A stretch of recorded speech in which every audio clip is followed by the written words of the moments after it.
अपने अपने पति को ना भगवान मानने की जो परंपरा है ना, ये आज से नहीं है। माता सीता भी राम को भगवान मानती थी, लक्ष्मी जी भी भगवान को चरण दबाकर सेवा करती हैं। ये परंपरा हम लोगों ने अपने सारी जिंदगी अपनी दादी को, अपनी माँ को, बहुत लोगों को देखा कि पति को भगवान की तरह रखती हैं, सेवा करती हैं। पहले करवा चौथ नहीं होता था। गांव गांव में जो करवा चौथ आज मनाया जाता है ना, पहले करवा चौथ नहीं होता था। लेकिन आज की स्त्रियां जो करवा चौथ करती हैं, आज की स्त्रियों से ज्यादा प्रेम पहले की स्त्रियों को अपने पतियों से था, बिना करवा चौथ के। ये नहीं कह रहे हैं हम कि आज नहीं है। लेकिन पहले ना कोई करवा चौथ नहीं था, कोई फॉर्मेलिटी नहीं थी, लेकिन तलाक भी कहीं नहीं था। पति पत्नी का रिश्ता बहुत मधुर होता है। इसलिए आपका पति हो या आपकी पत्नी हो, दोनों एक दूसरे के पूरक होते हैं। रिश्तों में ना दोनों की जरूरत, दोनों से ही तो रिश्ते हैं। साइकिल के दो पहिया यदि हैं तो साइकिल ठीक है, एक भी पहिया नहीं है तो साइकिल कैसे चलेगी, कितने दूर तक जाएगी। ऐसे गृहस्थी में पति पत्नी दोनों पहिए की तरह है, ना कोई कम है ना कोई ज्यादा है, दोनों बैलेंस। इसलिए पति और पत्नी दोनों को समझदार होना चाहिए, एक दूसरे के लिए जीवन होना चाहिए, एक दूसरे की खुशी का ख्याल होना चाहिए। आज रिश्तों में ना खटास क्यों है, झगड़े क्यों हैं? क्योंकि आज का इंसान स्वार्थी ज्यादा है।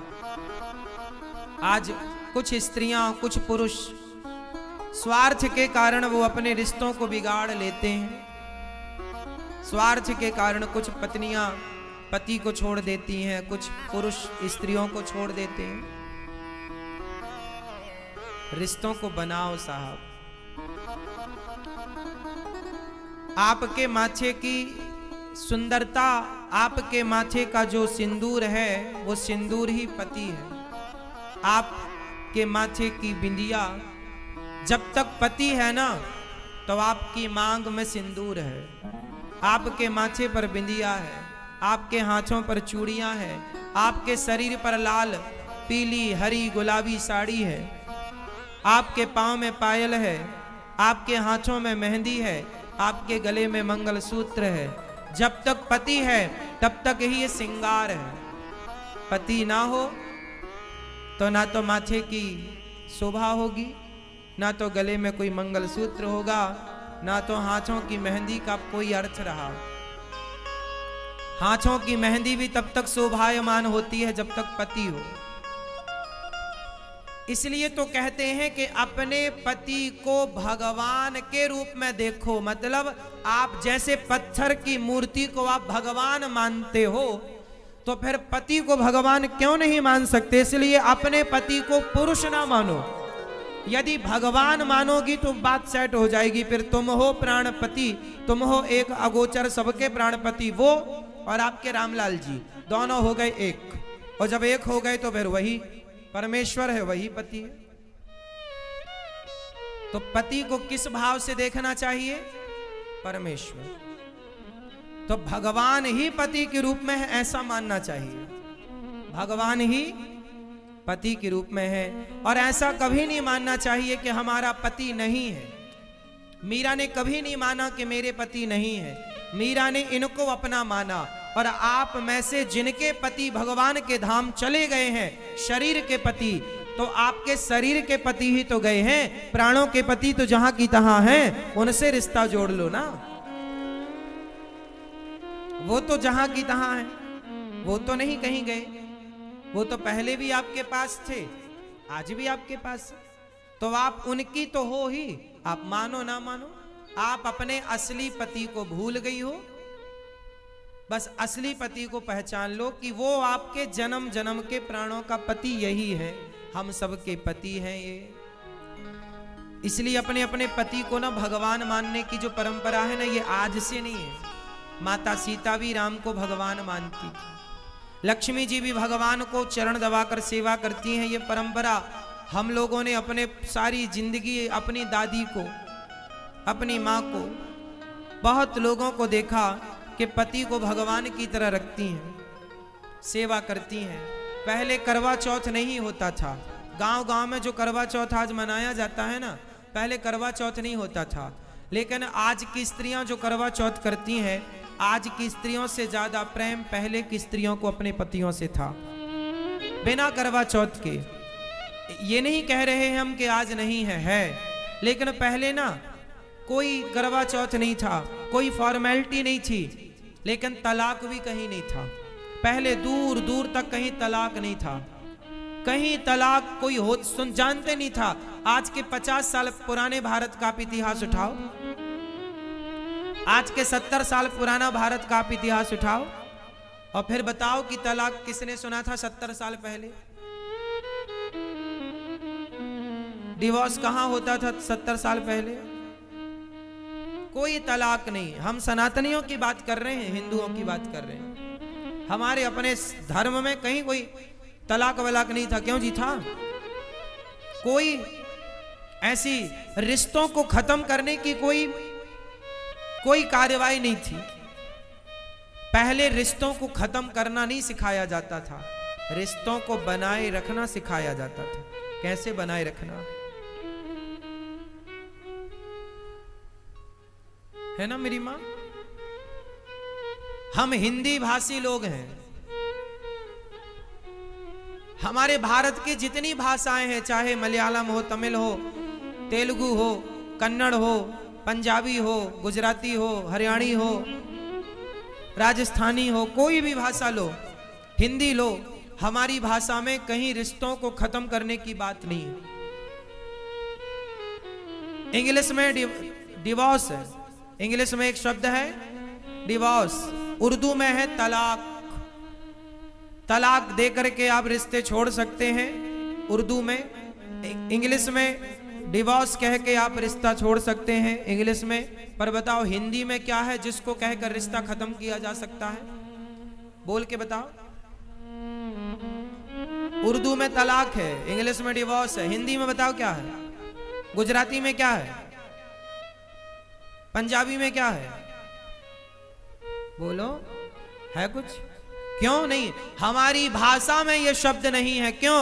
क्योंकि हमारे देश में इन शब्दों की जरूरत ही नहीं पड़ी कभी, और जरूरत थी ही नहीं, इसलिए प्रयोग नहीं हुआ। हमारे यहां जोड़ना सिखाया जाता है, तोड़ने का नहीं है। क्यों जी? शब्दों को तोड़ने की विच्छेद हो सकती है, शब्दावली हो सकती है शब्दों को तोड़ने में व्याकरण के हिसाब से, पर रिश्तों को तोड़ने का कोई नहीं है। क्यों जी? है। इसलिए तुम ही मेरे मंदिर, तुम ही मेरी पूजा, तुम ही देवता, तुम ही देवता। तो आप लोग कितने लोग गृहस्थी को बढ़िया चलाएंगे मेरी माँ? पति कुछ भी कहे, पत्नी कुछ भी कहे, पति भी चुप रहा करे और पत्नी भी चुप रहा करे। गुस्सा सब कोई करता है। आपका पति आपको गुस्सा करता है, महाराज जी हमारे पति बहुत डांटते, बहुत गुस्सा करते। हाँ, यदि प्यार आपसे करता है तो गुस्सा भी आपसे करेगा। ऐसा तो नहीं कि प्यार करे आपसे और गुस्सा करने जाए पड़ोसन को। पत्नी के साथ भी यही है कि जब प्यार आपसे करती है तो गुस्सा भी उसका अधिकार है, करना, करेगी, करना भी चाहिए। थोड़ी थोड़ी बातों में कई बार रिश्ते टूट जाते हैं, कमजोर पड़ जाते हैं, दरार आ जाती है। इसलिए रहीमन धागा प्रेम का, रहीम जी कह रहे हैं, रहीमन धागा प्रेम का, मत तोड़ो चटिकाए, टूटे से फिर ना जुड़े, जुड़े तो गांठ पड़ जाए। जीवन का कोई भी घड़ी जीवन की आखिरी घड़ी हो सकती है। इसलिए अपने लोगों के लिए थोड़ा समय निकालो, पत्नी से बढ़िया से बात करो, पति से बात करो, माँ से, पिता से, हर रिश्ते को समय दो। अपने भाई से भी रिश्ता क्यों बिगाड़ना? रिश्ते क्यों किसी से बिगाड़े हम? रिश्ते बिगाड़ना समझदारी नहीं, बनाए रखो, काम आएंगे। और जीवन में ना सबकी जरूरत पड़ती है, इसलिए आप सोचे हमें किसी की जरूरत नहीं है। यदि कोई ये कहता हमें किसी की जरूरत नहीं है तो ये कहना गलत है। जीवन में सबकी जरूरत पड़ती है। माचिस की तीली से लेकर गृहस्थी में क्या जरूरी नहीं है ये बताओ। एक माचिस की भी जरूरत पड़ती है, सुई की भी जरूरत पड़ती है, सब चाहिए। तो आप जैसे सब चीजें रखते हैं, आपके घर में माचिस भी होती है, सुई भी होती है, झाड़ू भी होती है, पोंछा भी होता है। आपके घर में सब कुछ होता है जो आपको लगता है जरूरत है। जैसे सब चीजों के होने से घर होता है, उसी प्रकार हर रिश्ते के होने से जीवन होता है। हर रिश्ता होना, मां जरूरी है, पिता जरूरी है, पत्नी जरूरी है, पति जरूरी, भाई जरूरी, बहन जरूरी, हर रिश्ता जरूरी है। हर रिश्ते का एक अपना आनंद है, क्यों जी? इसलिए जिनका मन भगवान में नहीं लगता, इसका मतलब यह भी हो सकता है कि आपके रिश्ते अच्छे नहीं चल रहे हैं। जिनके रिश्ते खुशहाल होते हैं ना, जिनके घर में आनंद खुशियां ज्यादा होती हैं, हर परिवारी जन एक दूसरे से प्रसन्न है, जो खुश है उसका मन भगवान में ज्यादा लगेगा। भगवान में मन लगाने के लिए रिश्तों की टेंशन नहीं चाहिए, तो खुश चाहिए, प्रसन्नता। जब घर में कोई टेंशन नहीं होती ना तो मन ज्यादा लगता, और कोई दिक्कत घर में परिवार में आए तो बार बार ध्यान वहीं जाता है, फिर भगवान में नहीं लगता। आंख बंद करेंगे तो वही वाक्य याद आ जाएगा। इसलिए घर में हर रिश्ता अच्छा हो, माँ अच्छी हो, पिता अच्छा हो, पुत्र अच्छा हो, पत्नी अच्छी, पति अच्छा। आप जिस रिश्ते पर हैं उस रिश्ते को बेहतर बनाओ। और घर में बड़ों की बहुत जिम्मेदारी है, माता पिता की जिम्मेदारी है कि आप अपने बच्चों की खुशी का ख्याल रखें। और यदि बाप चाह ले, पिता चाह ले, माँ चाह ले, तो किसी भी घर में झगड़ा नहीं हो सकता। थोड़ी आपकी समझदारी ज्यादा चाहिए, बच्चों की समझदारी, बहू की समझदारी ज्यादा चाहिए। हर रिश्ते समझदारी चाहते हैं, सहनशीलता चाहते हैं, सहनशील बन जाओ। अभिमन्यु एक 19 साल का लड़का था, जिन्हें अपनी मां के पेट में ही चक्रव्यूह में जाना आ गया था। चक्रव्यूह समझते हैं? एक चक्रव्यूह होता है, सेना, उस जमाने की सेना अपने दुश्मन को पकड़ने के लिए, मारने के लिए सेना की एक गोल सेना को खड़ा करना, उससे एक द्वार बनाना, फिर उसके ऊपर दूसरी सेना खड़ा करना, फिर तीसरा लेयर, एक चौथी लेयर, पांचवी लेयर, इस तरह से बनाना। एक प्रोसेस होता, कागज में मैं बना के बता सकता था आपको। वो चक्रव्यूह होता है, मेरे से बनता है कागज में बनाना। वो सेना खड़ी की जाती है उस तरह से। उस चक्रव्यूह में जाना तो सीखा था अर्जुन ने, पर वापस आना नहीं सीखा। वो गए और वो मर गए। मारने वाले बहुत सारे महारथी थे, अर्जुन के बेटे हैं ये। अभिमन्यु भगवान श्री कृष्ण की बहन, क्या नाम है बोलो? माता सुभद्रा के बेटे हैं, सगे भांजे हैं श्री कृष्ण के। सगे कौन है बोलो? सगे कौन है? भांजे। अच्छा ये बताओ, जब अर्जुन सुभद्रा को बता रहे थे चक्रव्यूह में जाने की विद्या, तो सुभद्रा सुन रही थी। तो सुभद्रा के द्वारा उनके गर्भ का बच्चा जो था अभिमन्यु, उसने भी सुना। और जब अभिमन्यु को, जब सुभद्रा को अर्जुन चक्रव्यूह से आने की बात समझाने लगे तो सुभद्रा को सो गई, और जब सोई तो अंदर का बच्चा भी, और वो सुन नहीं पाए। तो अभिमन्यु को जाना तो आता था चक्रव्यूह में, पर आना, अच्छा अब बताओ अभिमन्यु की गलती क्या थी? क्या सीखा आपने इससे? ये भैया बताएंगे। नहीं सीखा? सीखो बेटा, तुम्हारे काम बहुत आएगी। क्या सीखा आपने बेटा, बताओ।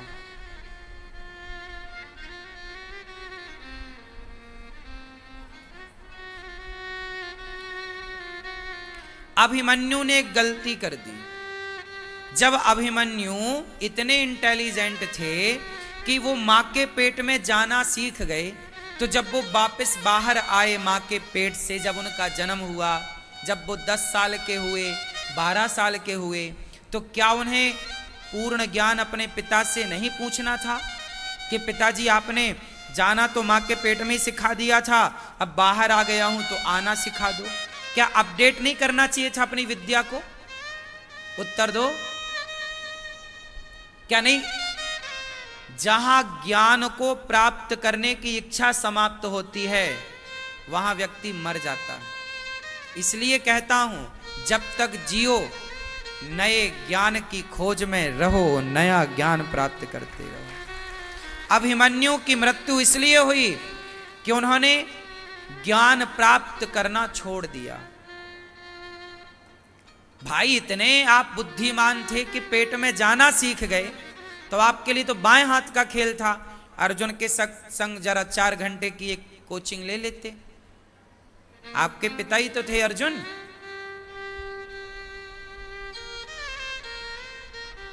चक्रव्यूह में वो उलझते हैं जो सीखते नहीं। चक्रव्यूह केवल अभिमन्यु चक्रव्यूह में फंसे ऐसा नहीं, हम और आप भी चक्रव्यूह में फंसते हैं। कई बार आप धर्म संकट में, वो धर्म संकट में आप फंस गए, वही तो चक्रव्यूह है। इसे इस तरीके से समझो ना। इसलिए अच्छी बातें सीखते रहो, अच्छी चीजें पढ़ते रहो। लेकिन आप लोग आजकल केवल रील देखते हैं। रील, जबकि रील से आप रियल की ओर नहीं पहुंच पाते। रियल कुछ और है, रील कुछ और है। आप रील की दुनिया में ऐसे उलझे हैं, आपको लगता है यही सब कुछ है। रील में जो दिखता है वो सच नहीं होता। रील जो बनती हैं वो मोबाइल के कैमरे में फिल्टर लगा के बनती हैं। जैसे व्यक्ति रील में दिखता है, रियल में वैसा नहीं होता। रील में जो व्यक्ति है, जो रील की दुनिया है, वो रियल दुनिया से बिल्कुल अलग है। रील में कुछ नहीं है, रियल में सब कुछ है। हाँ या ना? इसलिए रियल में खुश रहना है कि रील में खुश रहना है? बोलो। हाँ? इसलिए आप असलियत में प्रसन्नता को पाइए, असल जिंदगी को जिया करो। आंखें खोलने से ना कुछ नहीं मिलना। आंखें बंद करके जब व्यक्ति आत्मचिंतन करता है, बाहर ना देखकर जो भीतर देखने लग जाता है, समुद्र में मोती ऊपर नहीं होते। मोतियों को पाने के लिए डुबकी लगानी पड़ती है। क्या लगानी पड़ती है? बोलो। डुबकी, उतरना पड़ता है गहराई में। तो आप ऊपर ऊपर देख रहे हैं सब कुछ, भीतर उतरिए, भीतर देखिए अपने को। आंखें बंद करिए, ध्यान करिए, ईश्वर से जुड़िए, कनेक्ट होइए भगवान से। आप भगवान से जुड़ते ही नहीं। आंखें आपकी, हम कहें कि जरा आंखें बंद कर लो, आओ जरा ध्यान कराते हैं, तो आप उसी 2 मिनट में 10 बार खोल के देखेंगे क्या हो रहा है, क्या हो रहा है। आपकी भटकती आंखें ये बताती हैं कि आपके अंदर कितनी अशांति है। जो आंख बंद करके बैठा है एकांत में, वो कौन है? अशांत या शांत? बोलो बोलो। और जब आंखें खोले है चारों ओर देख रहा, हर थोड़ी देर में मोबाइल निकाला, फिर रख लिया, फिर मोबाइल निकाला, फिर रख लिया, फिर मोबाइल निकाला, फिर रख लिया। हाँ या ना? क्या है ये? यही अशांति आपको डिप्रेशन में ले जाएगी।